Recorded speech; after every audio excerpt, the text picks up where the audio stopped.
Sustainability is part of the DNA of Fujitsu. It dates back to 1938 when we first designed our manufacturing plant in Kawasaki to live in harmony with nature.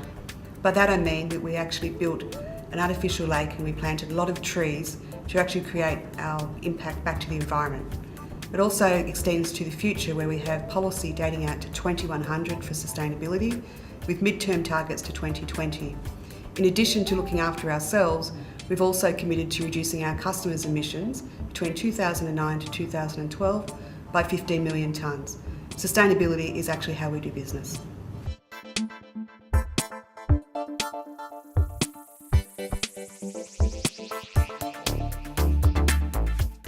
This is the second report that we've released, the one just previously 12 months ago.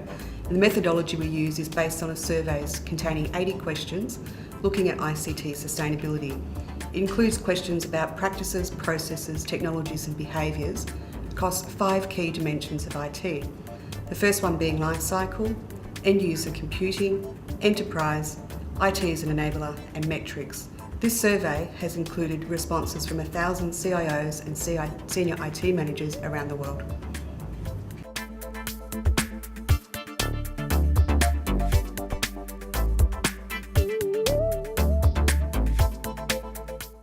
When we looked at last year's results in 2010, we actually included 4 countries, being the UK, the US, Australia and India.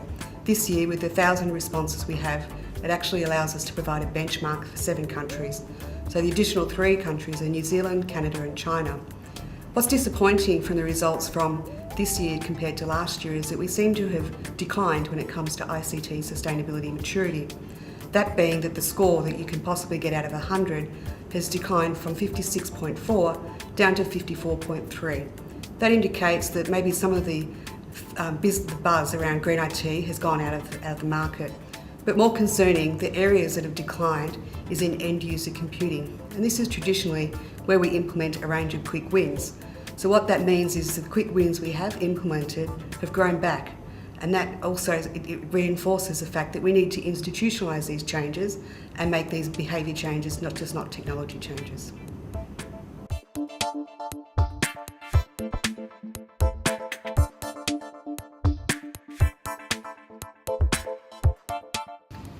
Really, it is about visibility of the IT energy bill.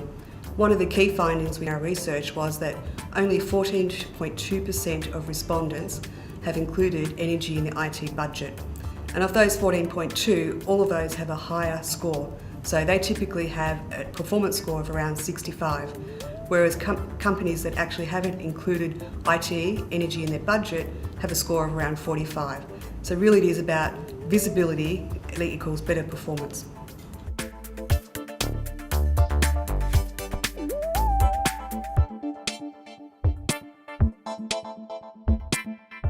So the correlation between size and performance of a company is that those companies with 5,000 plus staff members typically perform better, that is, they have a higher index score overall. But it's not the same for all countries. If we look at Australia as an example, in government, smaller agencies typically perform better than larger agencies. I think that rings true to some of the comments I made earlier about the fact that institutionalising change is very, very important. It's not the technology change, but it's actually being how you do that.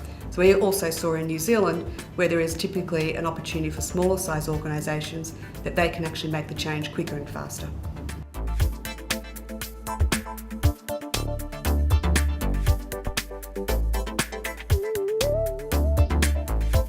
The leading country this year is Canada on a score of 60.3, followed by the UK and the US. The other countries actually fall below the international average. We found that to be considered best practice, you need to have a score about 80 or above. But it was really good to note that in the US, one respondent from the wholesale industry scored 97.1. So best practice is achievable.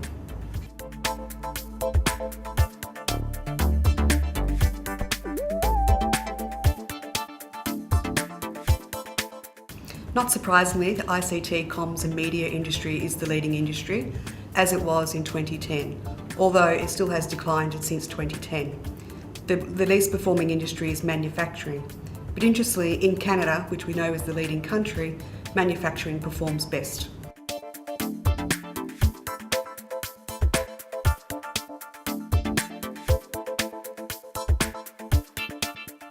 This report will provide you with valuable insight into ICT sustainability maturity. And from reading this, you can actually benchmark your organisation from a global point of view, country point of view and industry point of view, and really start to look at where you can attain the most value for your organisations. There's a lot of low-hanging fruit to be picked that will deliver you significant cost savings.